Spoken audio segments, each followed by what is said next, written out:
Hi, I'm Micki, Hi, I'm Kat. and we're Cat and Mouse Astrology. And we'd like to welcome you to the full moon in Virgo. It's a I good like one. a Virgo moon. Yeah? Well, it's just calms everything down. Just calm the heck down. Yeah. Virgos have that earthy steadiness. Yeah, it's not a place for an emotional outburst. It's a good place to keep it cool. Yeah, which can be tricky in Pisces, and we're in Pisces season. So it makes that nice balance to the fluidity that is Pisces, gives it some stability. And square Mars, we're gonna need a little stability. That's probably what we're going to talk about mostly today, huh? There's a wee pivot we're on.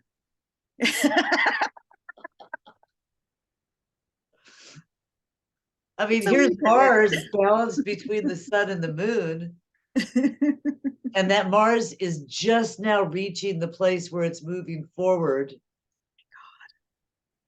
And can't we all just feel it? It's just like, oh, it's like you're on the horse and the horse is just raring to go and you're just So chomping it's at the so bit. ready to go. And I'm like, wait, is the winter over? I thought I could nap some more. But no, no, it's time to move again. Yeah, just like full speed ahead without even, putting your, shoes on all the way. Your shoes Right? No are plan. untied. Barely got a plan. Barely got a plan. Man, yeah, it's a fast one. But there's cool stuff going on. We've got some, let's show the chart. It's pretty Oh, the interesting chart. here. There it is. So we got a full moon in Virgo, 16 degrees. This is, I'm gonna, Square Mars. right. And everything is just crammed into that one little section of the chart. So Right. Right. This is a heavy time. it's really Full is. moon, square Mars, and then Uranus trine the moon and sextiles the sun. Are Okay. you, are, And then Saturn is about to move into a new sign, and Pluto is about to move into a new sign, I can feel that wheel spinning, turning slowly. right? Yeah, And again, Venus there's some and square Jupiter were wheels. conjunct. There's a lot going on. It's a busy time. Very, very busy time. And we've got, like you say, we got Saturn just about to go into Pisces as one of the other things. It's just like, oh, what's going to happen here with this? So I think I'm that's, looking forward to it personally. well, yeah, it's been a heavy 5 years with Saturn in its own sign. We'll see if it lightens up in Pisces, but we talked about this last time, a container for water. Hmm. If we can look at it, I mean, how do you structure Pisces? Right? You make a pot to hold some water. Maybe a coiled pot, like a Yeah, helix, like the helix of time. It's a coiled pot to contain your wateriness. exactly. And like you talked about containing it by doing some practices or structuring, meditation or other spiritual practices, those watery activities. For me, it may be structuring my writing, creative writing, Right. especially with Neptune still so strong in Pisces. Hmm. Saturn's not going in there all alone. Saturn's going in there with Neptune there. Yeah. Well, we've got this little interpretation up here. Can you analyze your emotions around an impending change Mm. to focus your energy on the positives? Mm. Mm. Because we've got Uranus involved in this mix, Yeah. and it's sextile and trine the sun and moon. So that is, you know, even though Mars makes it hard to turn the corner, it's like Uranus comes along with a little fairy with some, a magic wand and goes, oh, you can turn the corner. Here you go. I'll Yeah, fix your it's got like wheels. Tinkerbell dust to help you fly through it.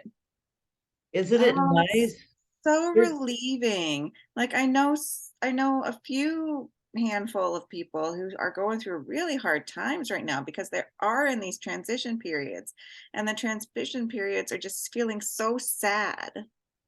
They're so sad about what they're losing, which is Right. super valid and needs its time, and Pisces is great for it, but it's also nice to be like, oh, but there's something positive that can come out of it.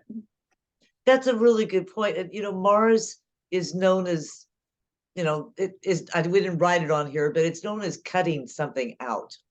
Mm. And it's been in an area where, sometimes pruning is good. Yes. Okay. But sometimes pruning is very darn painful. I always feel bad, when you take those plants down and it looks like, am I going to kill it? Am I going to kill it by taking it down to the bare nubs here? I mean, it looks like the plant is just bleeding. And then a couple weeks later, the plant's just bursting with life. Right. So there is a positive thing to this cutting back energy, but wherever Gemini is, it may be difficult to move back forward there now with all the pruning that's been going on. But Uranus is there. It's pretty snazzy. I don't know. It could do some real positives. So Yeah, nice. I did a brief interpretation here, one of perhaps many, many, many. The moon in Virgo is analytical, organize and prepare for action in your Pisces house. That's where everything's moving. And being directed by those cool emotions and motivated by the Mars in Gemini and aided by that Uranus trine, we could get a little help from what's going on in our Taurus house to make these changes. So maybe look for what's going on in that 15 degrees of Taurus, which we've looked at every month because Uranus has been sitting there for so long. Right. So I'll move on down to our chart here. Pull us out of the way. So Mercury square Uranus. Oh wait, this is my new moon chart. I left the new moon sign up there. This is our chart though. No, this is it. Sorry. Yeah, I can't see the new moon anyway. So Good. that's I fine. confused myself. So we can tell because we've got the square, right? The sun and moon opposite, square the Mars. That's our red. And then we've got the sextile and the trine with Uranus to both the sun and the moon. That's kind of cool. What do you think of that? Something happened to my screen and I just see the word Zoom. So apologies. Keep talking. I'll try to fix it. Okay. Well, I will, because I don't have any trouble with that. But I think it's a pretty awesome configuration because we've got, squares are not always negative in the way that we think of them because they give us an opportunity for action and change. Right. And the trine there means that we can do this action and change a little easier than maybe we otherwise might. So, and it's a practical moon being in Virgo, and the sun is illuminating those dreams. And Saturn is coming into Saturn just as this moon goes full. Yeah. Saturn is going to pop in there and go, let's make the dream real. Yeah. Let's put that. I got a bowl for your water. Oh, that's sweet. Can you see it now? Yes, I can. Thank you. Oh, good. That's good. So now look at, we've got what we have in Aries. This should be good for you. We've got that Jupiter that's right now as we're talking, which is, just on the 2nd of March, the Jupiter is still conjunct very closely with Venus. Right.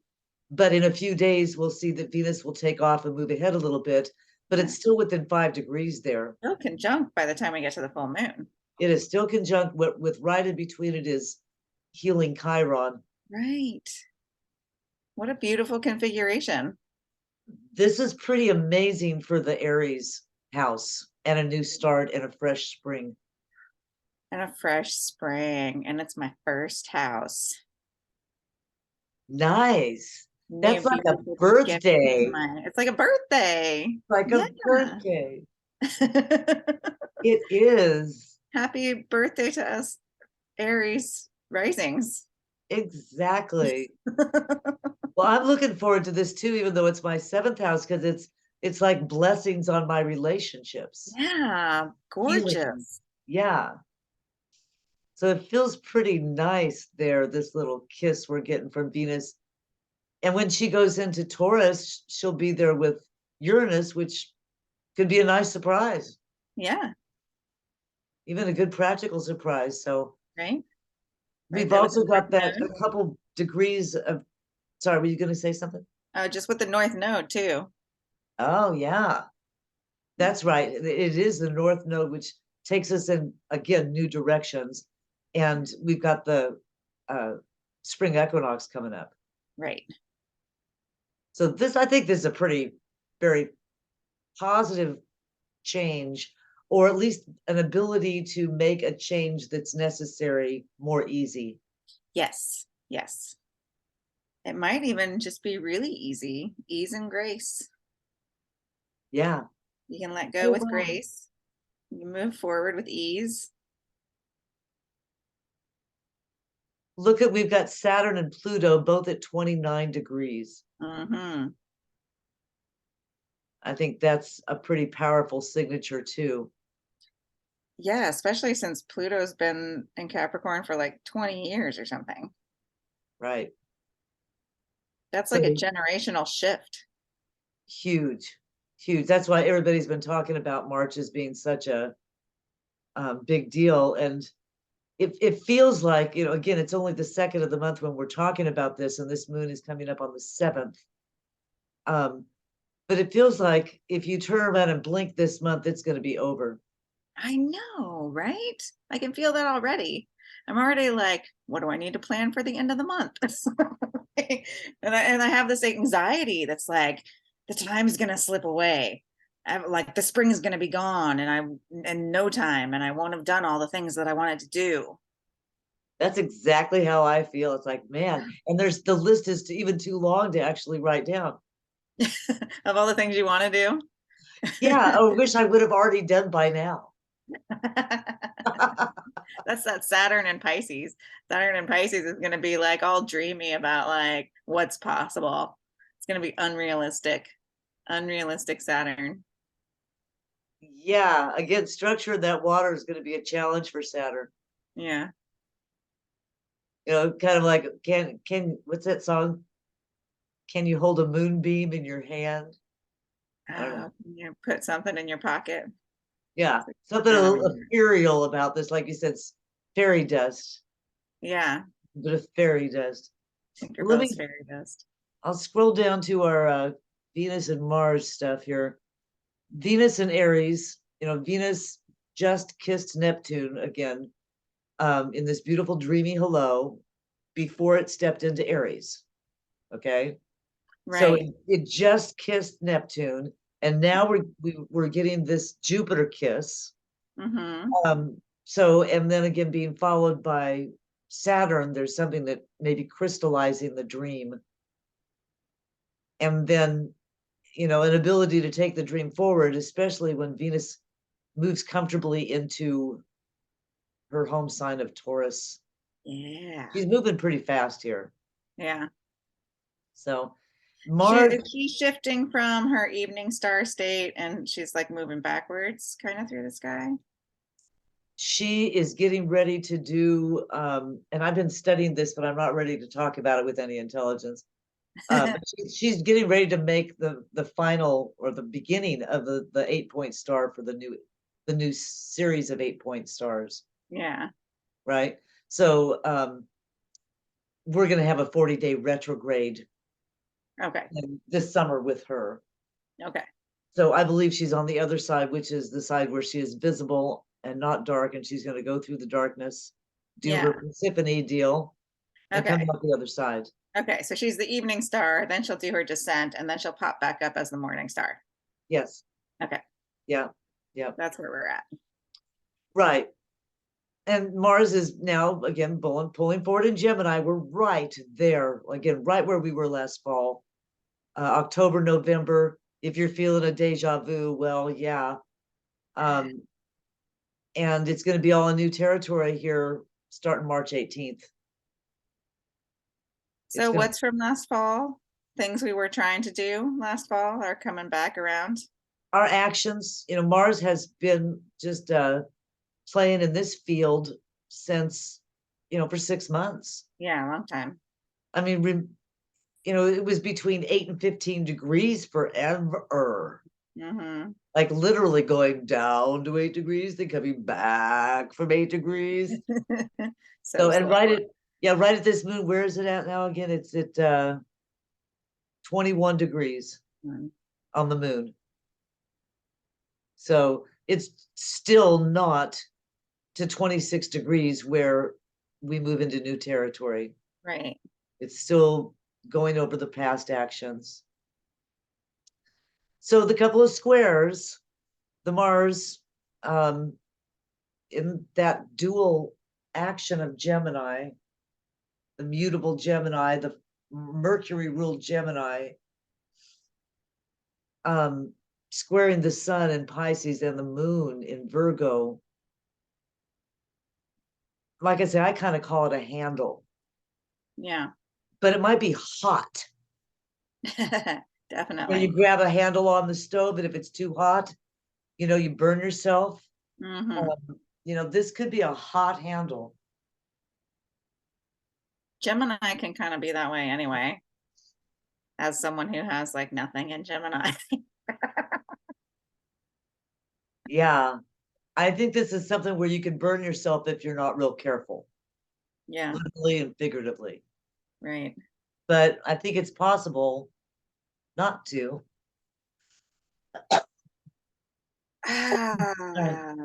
Shall we talk briefly about the Mars Sabian symbol? Oh, yes.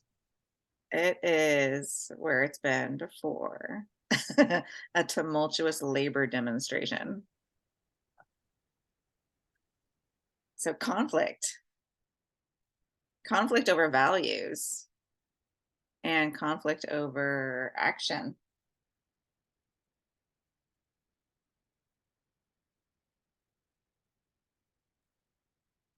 Yeah, we've been just a year into that Ukraine war. I say we, because it does seem to be a very much a world engaging war. I can't help but when I think of Mars, think about war because it's the god of war. So when these kinds of pivotal moments happen, it may not be something that's reported in the news in the United States, but it doesn't mean it's not a significant something going on somewhere around the world. As you and I saw a couple months ago, when Mars was at 8 degrees of Gemini, and it sat there forever on that place where the Sabian symbol was workers striking. Right. And sure enough, there was like literally, between Iran and, Brazil. Yeah, it was literally all over the world. There are striking workers. It was very Starbucks, UC system. So literal. Kroger grocery stores in Colorado. So I am really curious, tell us, read that symbol of Mars and let's a tumultuous labor demonstration. And that's the 21st degree. Yeah. So we're still in that mode. We're still in that mode of no war but class war. No war but class war. Yeah. Yeah. Of the money, by the money, for the money. Yeah. Right. Of the labor, by the labor, for the labor. That's where we're going to have a struggle with it. Apparently we're there. Yeah. Here we are. Make your labor a labor of love. I just implore you. As an artist and a human, make your labor be a labor of love. Beautiful. Yeah, creating is the way we make life meaningful. Yeah. And whatever you do, you're creating. You just have to look at it that way. For sure. Unless you're killing. Which we're back to the war topic again. It's its Well, own kind of creation. tell us some more of the symbols. What's the moon at? The moon at 16 Virgo.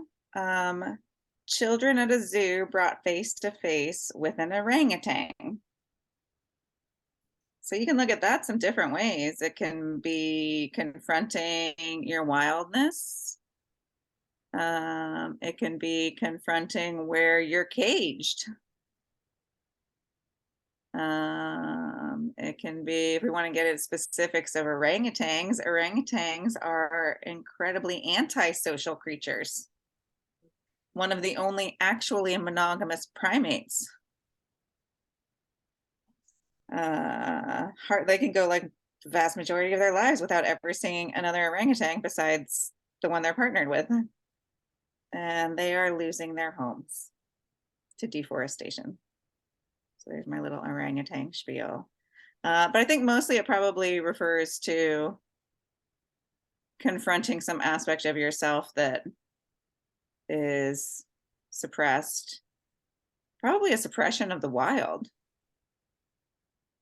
Yeah, it makes me think of, I'm certain I'm not the only person that's had this experience of, yes, being at a zoo and catching the eyes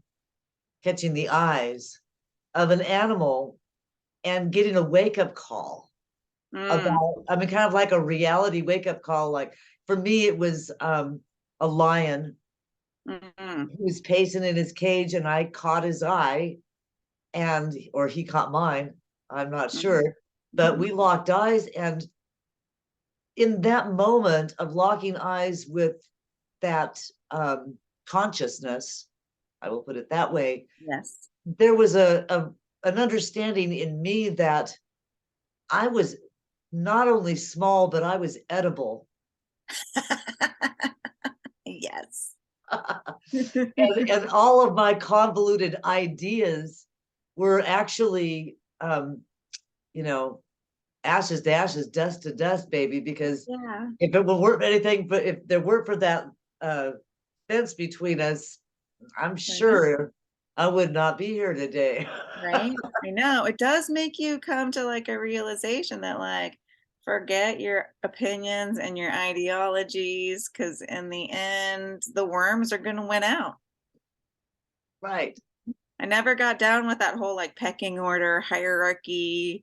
Uh, what do they call that? Like, I don't know, like the food chain at the top of the food chain kind of thing. It's like, no, no, no, no, no.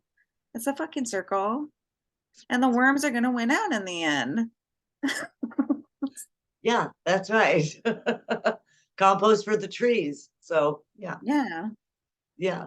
Anyway, I just find it interesting that there is in that sign of the moon, that square Mars right now, there is a recognition of, as you say, the wild, or maybe the primal, Uh-huh.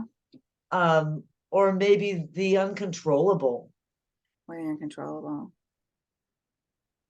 Yeah. especially with the three children. I don't doubt that there are plenty of people out there that are feeling incredibly controlled and struggling with that part of themselves that's been locked up. Yeah, exactly.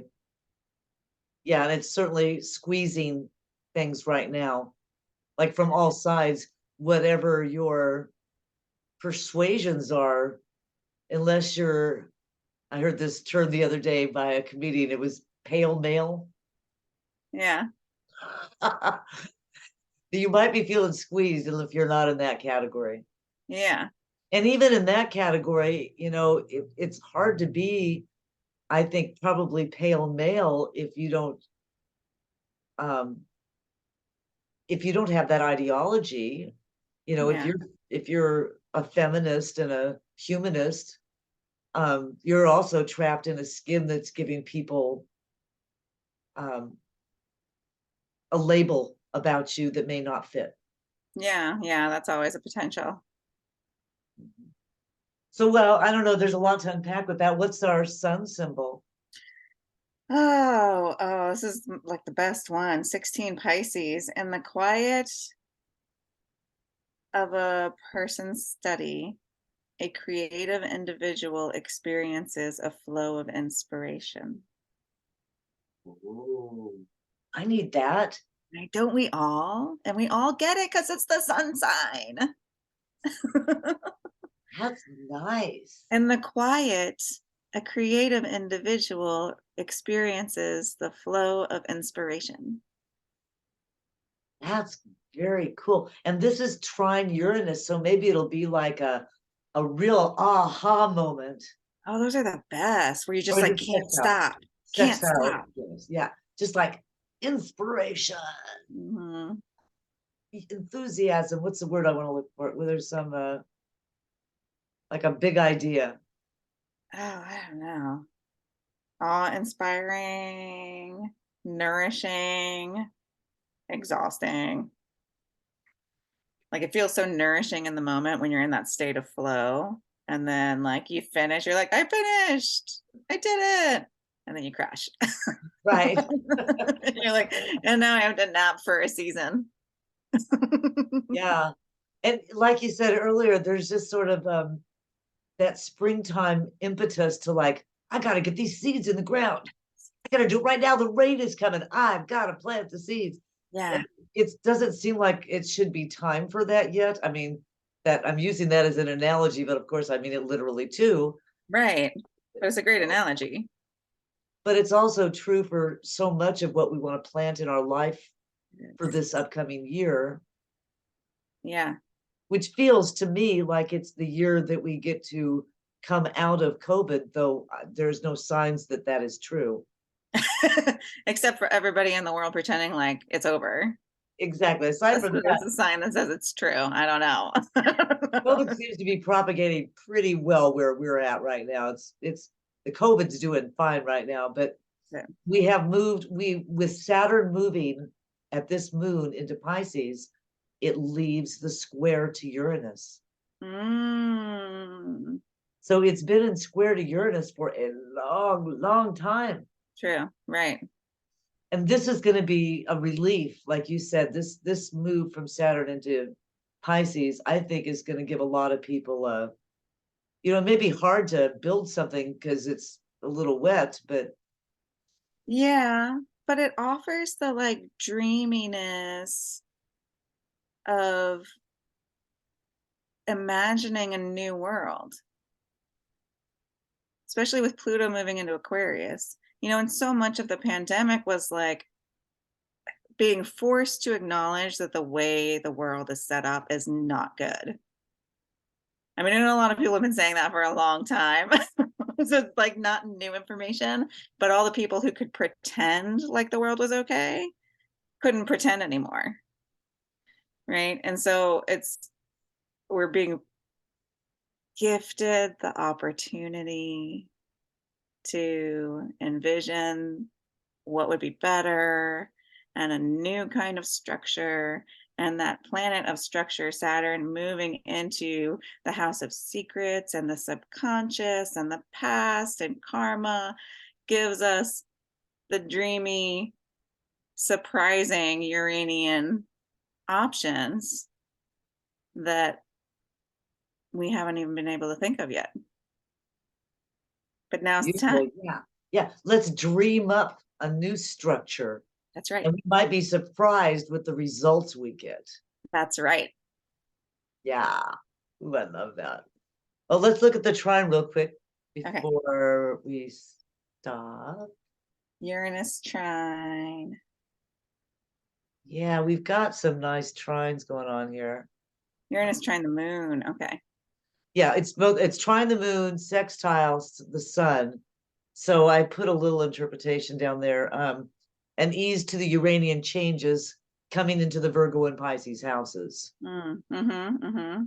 This is an intuitive sun in Pisces and a very analytical moon, right?